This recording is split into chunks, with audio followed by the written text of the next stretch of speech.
과연 국민들의 머릿속에 국민들께 무엇으로 각인이 되었나 보니까 한 3가지 정도인 것 같습니다. 아메리카노, 반려견과 산책, 그리고 치맥입니다. 3가지 모두가 국민들께 이전과는 다른 정부의 모습을 보이겠다, 소통하겠다, 탈권위하겠다, 탈권위주의하겠다, 이런 것들을 염두에 둔 행보라고 보이지만 지금 현재 오늘 이 운영위 국감장에서도 볼 수 있듯이 민정수석은 출석하지 않았고, 그리고 저 매 순간마다 중요한 현안들에 대해서 정부가 제대로 보인 입장이란 것이 없습니다. 다음입니다. 정말 국민들이 궁금해하는 것은 앞장에서 본 것과 같은 보여주기식 쇼가 아닙니다. 안보, 경제, 그리고 새로운 정부를 이끌어갈 사람들의 면면입니다. 안보를 한번 보십시오. 출범 4일 만에 북한 미사일 도발이 있었고 핵실험도 한 차례 더 했습니다. 미사일 발사 횟수는 10회입니다. 그런 정부가 사드는 오락가락 말바꾸기를 하더니 이제는 자신들의 지지층을 의식해가지고 임시자 붙여서 간신히 했습니다. 경제는 말할 것도 없습니다. 이 정부 들어서 오죽하면 시장이라는 말이 실종됐다는 얘기가 나옵니다. 국회 예산정책처 분석에 따르면 국가 채무가 문재인 정부 수준으로 가면 2018년에는 744조, 문재인 정부가 포문을 연 이런 각종 퍼주기, 포퓰리즘으로 가면 2060조에는 3,999조로 국가 채무가 증가할 거다라는 예측이 나오고 있습니다. 그나마 세계 경제 위기를 관통하면서 우리나라를 지탱해준 유일한 힘이었던 재정 건전성이 무너지게 된다는 뜻입니다. 인사는 말할 것도 없습니다. 안경환, 김희수, 이유정, 조대엽, 박성진, 이 사람들의 낙마 사유를 차마 입에 올리기도 부끄러울 정도입니다. 자체 세운 기준은 물론이고 비상식적인 범죄 혐의에다가 말로 다 할 수가 없습니다. 홍종학 후보자 같은 경우에는 이 모든 인사 참사에 이거는 완결판입니다. 지금 이런 상황들입니다. 이런데 이 정부의 모습은 도대체 무엇을 보여주고자 하는 것인지 알 수가 없습니다. 청와대 내부는 더 심각합니다. 다음입니다. 주사파 전대협이 장악한 청와대, 과연 그 청와대의 면면과 실력 닿습니다. 임종석 비서실장님을 비롯해서 신동호, 백원우, 유행열, 한병도, 이런 분들이 생각이 바뀌어서 간혹 한두 분 들어갈 수 있다고 칩시다. 그렇게 할 수도 있다고 많이 양보해서 그럴 수 있다고 쳐도 청와대 구성이 전반적으로 저렇게 한 축으로 다 기울어져 있으면서 오늘 이 자리에서 말끝마다 트럼프 방안의 중요성 때문에 이런 말씀을 운운하시는 것이 저는 얼마나 이율배반적인가 싶습니다. 의원님. 전대협의 의원님.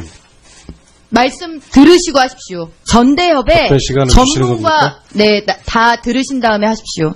전대협의 강령과 회칙을 보면 전대협 강령 전문에는 미국을 반대하고 모든 외세에 부당한 등등해서 반미, 회칙에는 민족과 민중에 근거한 진보적 민주주의 구현을 밝히고 있습니다.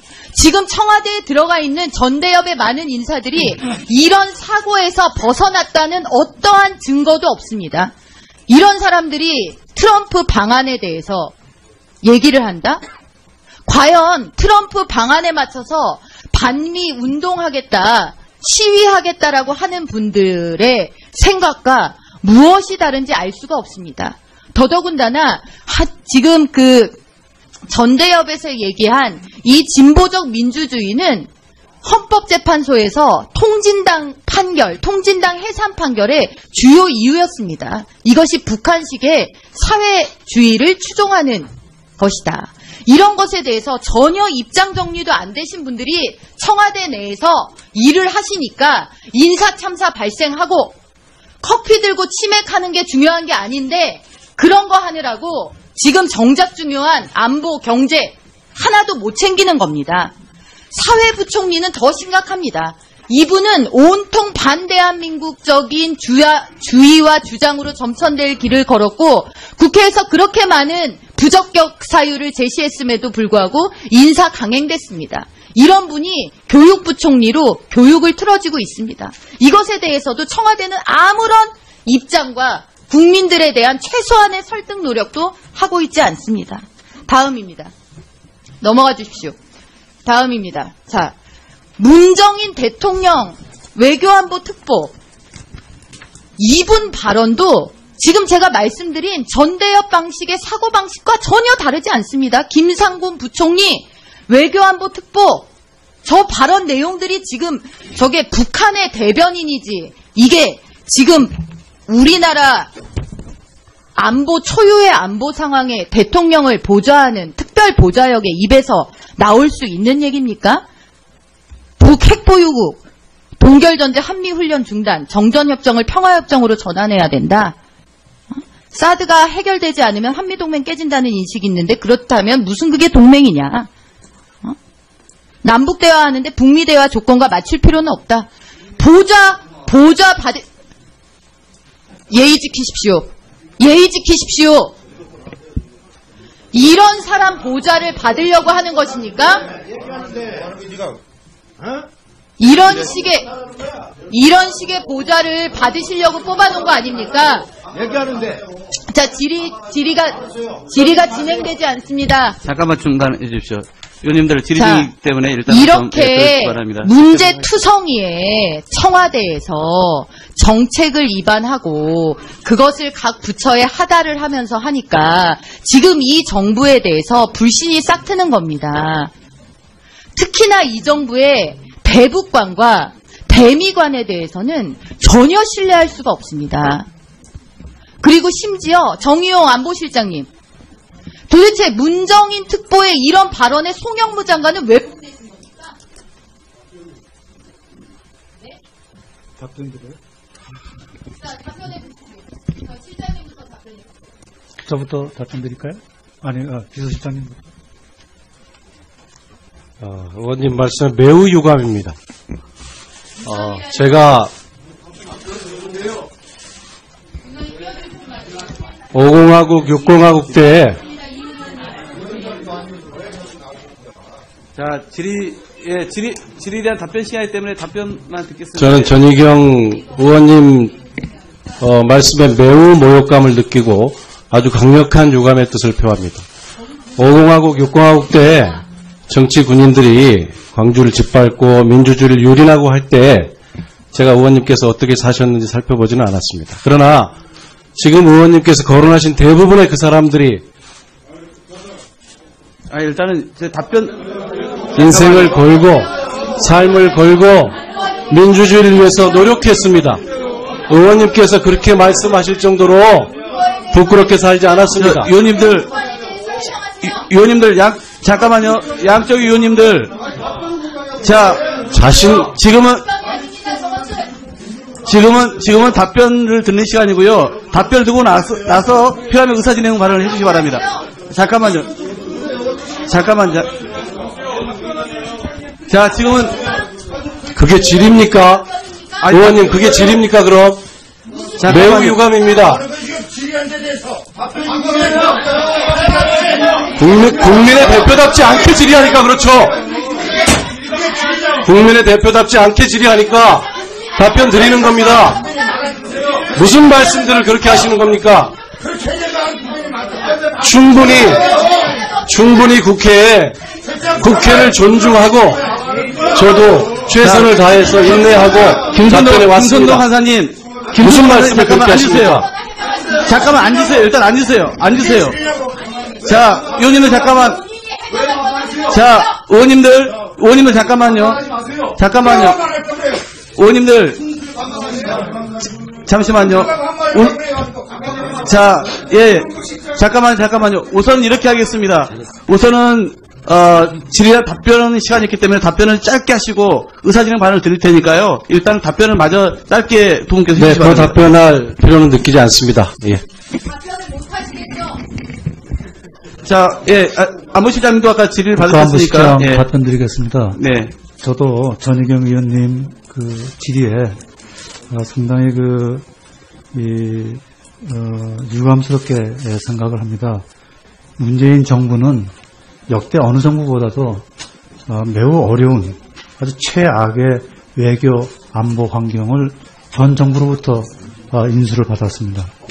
또 인수위원회 시절도 없이 막바로 대통령에 취임해서 그동안 6개월간 그 어려운 실타래 같이 꼬인 안보 환경을 하나하나 지금 풀어가고 있습니다. 잘 아시겠습니다만 일본과는 전혀 대화가 없었습니다. 북한과는 완전히 관계가 단절되어 있었습니다. 중국과도 아무런 소통이 없었습니다. 미국과 관계가 좋다고 했습니다만 문제투성이었습니다. 이제 겨우 하나씩 풀어나가고 있습니다. 역대 그 어느 대통령보다도 짧은 시간 내에 미 대통령과는 4번 면담을 했고 5번이나 통화를 했습니다. 아베 총리하고도 여러 가지 과거사 문제가 있습니다만 2번 만나고 8번 통화를 했습니다. 얼마 전에 한중 관계도 회복을 했습니다. 문정인 특보는 특보일 뿐입니다. 정부의 공식 정부 입장을 공식으로 대변하는 분이 아닙니다. 사드 문제와 관해서 말 바꾸기 했다고 그러시는데, 문재인 정부는 사드 문제에 대해서는 정권 초기서부터 일관되게 3가지 원칙을 천명을 하고 그 원칙대로 유지를 하고 있습니다. 첫째는 북핵 위협에 대한 우리 국민을 지키고 주한미군을 보호하기 위해서는 전 정부가 한 결정이라도 존중하겠다. 둘째는 그러나 절차적 민주적 투명성은 반드시 찾아야겠다. 또 셋째, 앞으로 이 문제를 결정해 나가는 과정에 있어서 우리 국가 안보 수요를 최우선적으로 고려하겠다는 점을 미국과 중국 양측에 똑같이 주장을 했고 그 원칙을 지금까지 한 번도 절충한 적이 없습니다. 지금 전희경 의원님께서 사드 문제에 관해서 말 바꾸기를 했다고 말씀을 하셨지 않습니까? 문정인 특보에 대해서도 말씀을 드렸습니다. 문정인 특보의 발언은 개인의 의견일 뿐입니다. 그 개인의 의견을 문정인 특보가 한 얘기대로 문재인 정부가 정책에 반영한 것을 보셨습니까? 보셨으면 말씀하십시오. 지금 그걸 말씀이라고 하세요? 자, 아니, 그렇게 시간 끝났고, 우리 뭐예요? 잠깐만요. 안보실장님 답변 끝났습니까? 아니, 거기에 문정인 특보의 의견은 문정인 특보의 개인 의견입니다. 그분의 개인 의견을 저희가 참고로 하지. 안보실장님. 그거대로 저희가 정책에 반영한 걸 안보실장님, 보셨습니까? 답변 이제 다 하신 거죠? 예. 왜 보좌는 받으세요? 정리하세요. 전희경 의원님 이제 질의시간 다 끝났습니다. 여러 가지 다양한 의견을 들을 필요가 있기 때문에. 예, 그러면 이렇게 질의를 마치는 것으로 하겠습니다. 하고 있는 것입니다. 예, 답변까지 마치는 걸로 하겠습니다. 예. 의사진행 발언이신가요? 예, 김선동 의원님. 예, 먼저 의사진행 발언이시죠. 네. 제일야당 간사로서 한 말씀 드리겠습니다.